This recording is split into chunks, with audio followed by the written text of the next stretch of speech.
For 15 years, I watched passengers sip on something that made my stomach turn, and I couldn't always say a word about it. I'm a flight attendant. I've served thousands of flights, poured thousands of drinks, and smiled through every single one.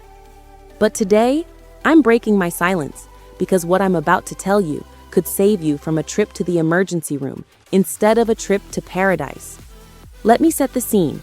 You're cruising at 35,000 feet. The cabin is cold, you're exhausted, and then you hear the drink cart rolling down the aisle.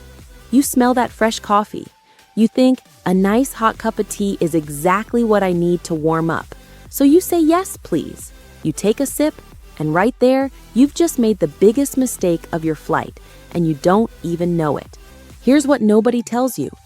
That coffee, that tea, that hot water the flight attendant just handed you, it didn't come from a Brita filter. It didn't come from a clean kitchen faucet. It came from a water tank buried deep in the belly of the airplane, a tank that in many cases hasn't been physically scrubbed in months. And what's living inside that tank is enough to make even a biologist gag. The 2004 EPA bombshell.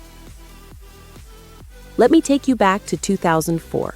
The Environmental Protection Agency decided to test the water on over 300 commercial airplanes flying across America. What they found was genuinely alarming. 15% of those planes tested positive for coliform bacteria. For those who don't know, coliform is commonly found in human and animal waste. It's the same indicator scientists use to determine whether water is contaminated with disease-causing organisms like E. coli. And speaking of E. coli, 2 of those planes tested positive for it directly. That's the bacteria responsible for severe food poisoning, kidney failure, and in the worst cases, death. That means roughly 1 out of every 7 planes you've ever stepped foot on could have been serving you contaminated water. And here's the kicker. When the EPA went back and retested those planes, 8 out of 11 still failed to meet basic drinking water safety standards. They got caught, and the water was still dirty. Let that sink in. A decade later, still dirty. Now you'd think that after a bombshell study like that, the airline industry would have cleaned up its act practically overnight. The EPA even introduced the Aircraft Drinking Water Rule in 2011, requiring airlines to test water for coliform and E. coli, and to flush and disinfect tanks 4 times a year. But in 2012, the EPA ran those tests again. And guess what? 12% of commercial planes still tested positive for coliform bacteria. Nearly 1 in 10 aircraft was still serving potentially contaminated water. Almost a decade of supposed improvements, and the numbers barely moved the needle. But wait, it actually gets worse. In 2019, researchers from Hunter College and the New York City Food Policy Center published the most comprehensive airline water study ever conducted. They analyzed EPA data from 2012 to 2019, tested for E. coli and coliform, tracked aircraft drinking water rule violations, and assigned each airline a water health score from 0 to 5. A score of 3 or higher meant the water was considered relatively safe and clean. The airline rankings. Here are the results, and they're eye-opening. Alaska Airlines scored a 3.3, the best in the country. Hawaiian Airlines came in at 3.1, but after that, the scores fall off a cliff. Southwest Airlines scored just a 2.4. Delta came in at 1.6, American Airlines at 1.5, United at 1.2. And scraping the very bottom of the barrel, JetBlue and Spirit Airlines, both scoring a dismal 1 out of 5. The researchers found that E. coli was identified 32 times across 21 airlines during the study period. Their final piece of advice was simple and direct. Never drink water aboard an airplane unless it comes in a sealed bottle. That includes your coffee and your tea. The tank problem. Now here's where this gets personal for me as a flight attendant. The water on an airplane doesn't work like the water in your house. At home, your water comes from a regulated municipal supply, flows through inspected and maintained pipes, and arrives at your faucet safe to drink. On a plane, it's a completely different universe. The water is stored in massive holding tanks, usually located in the cargo hold or the lower fuselage of the aircraft. These tanks get filled at the airport by external hoses that are dragged across the tarmac, that sit out in the baking sun and the pouring rain, that are handled by ground crews racing against the clock to turn the plane around in under an hour. Does that hose nozzle touch the dirty ground sometimes? Absolutely. Does it get properly sanitized every single time before it connects to the plane? I really wish I could tell you yes, but I can't.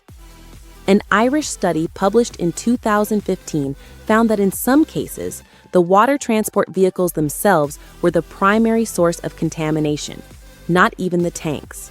And the tanks? Airlines are required to flush them periodically, but flushing is not scrubbing. Imagine having a water jug sitting in your garage. You empty it and refill it every single day for an entire year, but you never once take a sponge to the inside walls. Over time, a disgusting, slimy layer forms. Scientists call it biofilm, and that biofilm is a warm, cozy, perfect breeding ground for bacteria. What flight attendants actually do.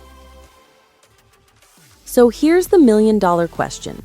If flight attendants know all of this firsthand, what do we actually do when we fly? I'll give it to you straight. Most of us won't touch the tap water. We won't drink the coffee. We won't drink the tea. We stick exclusively to sealed cans and sealed bottles, period. And we've been doing this quietly, behind the scenes, for years. I'm not the only one saying this either. A veteran flight attendant named Jenny, who worked for a major carrier for 20 years, told Time magazine, quote, "I won't drink the tap water. I just don't always trust the cleanliness of the aircraft and the testing of it," end quote. Another flight attendant, Kat Kamalani, went massively viral on TikTok with nearly 3 million views when she posted a video saying, quote, "Rule number 1, never consume any liquid that is not in a can or a bottle," end quote. She said the water tanks are never cleaned and they are disgusting. Those were her exact words. The boiling water myth. Now I know what some of you are thinking, but wait, doesn't boiling water kill all the bacteria? This is the most dangerous myth in the sky, and we need to put it down right now. Here's the actual science. At sea level, water boils at 212 degrees Fahrenheit. But inside an airplane cabin, the air pressure is significantly lower, equivalent to being on a mountain at roughly 6,000 to 8,000 feet. At that reduced pressure, water boils at around 190 to 195 degrees. That's already lower than the ideal sterilization temperature. But here's the real kicker. The coffee makers on commercial planes don't actually bring water to a sustained rolling boil. They flash heat it. By the time that water drips through the coffee grounds, travels through the pot, and gets poured into your little plastic cup, it has cooled significantly. Hot enough to burn your tongue? Absolutely. Hot enough to reliably kill resilient E. coli bacteria or bacterial spores living in that biofilm? Not even close. What's safe and what's not? So what is actually safe to drink on a plane? Here's your definitive cheat sheet. Sealed bottled water, yes, completely safe. Make sure you hear that cap crack open. Canned sodas, yes, they're sealed at the factory and untouched by onboard water. Canned or bottled juice, same deal, perfectly fine. Wine and beer, they come in sealed bottles or cans, so they're safe from a contamination standpoint. But there's a catch with alcohol I'll get to in a second. What should you absolutely avoid? Tap water from the galley or the bathroom faucet. Coffee and tea brewed with onboard water. And here's one that genuinely shocks people. Ice. Unless that ice came in a sealed bag loaded from a catering company, it was almost certainly made on board using tank water. You're basically freezing bacteria into neat little cubes. And in the chaos of the galley during turbulence, I've personally seen ice scoops fall on the floor and go right back into the bin without anyone blinking. Always say no to ice, no exceptions. The alcohol trap. Now, let me address the alcohol situation honestly. That complimentary glass of wine at 35,000 feet is secretly working against your body. Alcohol is a diuretic. It suppresses a hormone called ADH that tells your kidneys to retain water. When ADH gets suppressed, your kidneys open the floodgates. For every 1 cup of wine or coffee you drink, your body loses approximately 1.5 to 2 cups of fluid through urination and evaporation. You think you're relaxing and hydrating, but you're actually digging yourself deeper into a dehydration hole. Add to that the fact that alcohol hits significantly harder at altitude because there's less oxygen in the pressurized cabin. Blood pressure drops faster. Stand up too quickly after a couple of glasses without any water, and you can pass out cold. Your hydration protocol. So here's what you should actually be doing to protect yourself. The Aerospace Medical Association officially recommends drinking about 8 ounces of water. That's 1 standard cup for every hour you spend in the air. The cabin humidity hovers between just 10 and 20%, which is drier than most deserts on Earth. Your body loses roughly 8 ounces of water per hour just from breathing in that dry, recycled air. If you're not actively replacing it, you're dehydrating whether you feel thirsty or not. My personal protocol? Before I even board, I buy the biggest bottle of water available at the airport newsstand past security. Yes, it costs $4 or $5. Consider it the cheapest health insurance you'll ever purchase.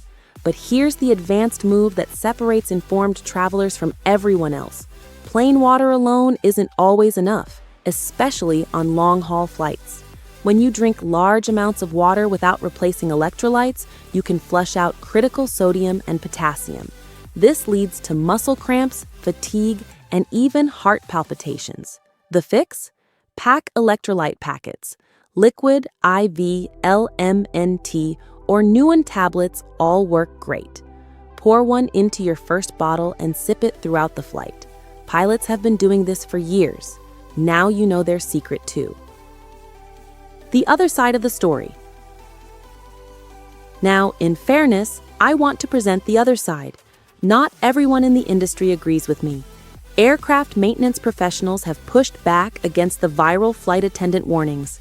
One mechanic pointed out that modern aircraft like the Boeing 787 Dreamliner use advanced UV light sterilization in their water systems. He explained that tanks are treated with ozone, water lines get purged before every hookup, and qualified engineers send regular samples to certified labs. The EPA's aircraft drinking water rule mandates quarterly testing and disinfection. Coffee pots get swapped on every single flight. From a maintenance perspective, the system is genuinely designed to keep passengers safe. And honestly, they raise a valid point. There's never been a confirmed mass illness outbreak traced directly to airplane drinking water in the United States. The regulations exist. The system works. Most of the time. But here's where I land on it. Most of the time isn't all of the time. And when you're locked inside a metal tube at 35,000 feet, potentially hours from the nearest hospital, most of the time simply isn't good enough for me. Year after year, a percentage of planes still fail water safety tests. The EPA itself has acknowledged ongoing compliance gaps. Until every aircraft passes every test, every single time, I'm sticking with sealed bottles, and I genuinely believe you should too. Your in-flight survival checklist. So here's your complete in-flight survival checklist. Buy a large bottle of water at the airport before boarding. Add an electrolyte packet to your first bottle. Drink 8 ounces every hour. Set a phone alarm if you have to. Only consume sealed beverages. bottles and cans exclusively. Say no to coffee, tea, and anything made with onboard hot water. Always decline ice. If you drink alcohol, follow the 1 to 2 rule. 1 glass of wine requires 2 full glasses of bottled water to compensate. And if you need to brush your teeth on an overnight flight, bring your own small bottle of water. That bathroom faucet pulls from the exact same tank. Now here's my question for you. Have you ever drunk the coffee or tea on a plane without knowing any of this? Drop a comment right now. Type guilty if this video just opened your eyes today. Type strictly bottled if you were already in the know. Which airline do you fly most? I'm curious how those water scores line up with your experience. If this video changed the way you'll fly from now on, smash that like button so the algorithm pushes this to more travelers who need to hear it. Share this with your family, your friends, your coworkers, anyone you know who's got a flight coming up. And if you haven't already, subscribe and hit that notification bell because we've got more secrets coming that airlines don't want you to hear.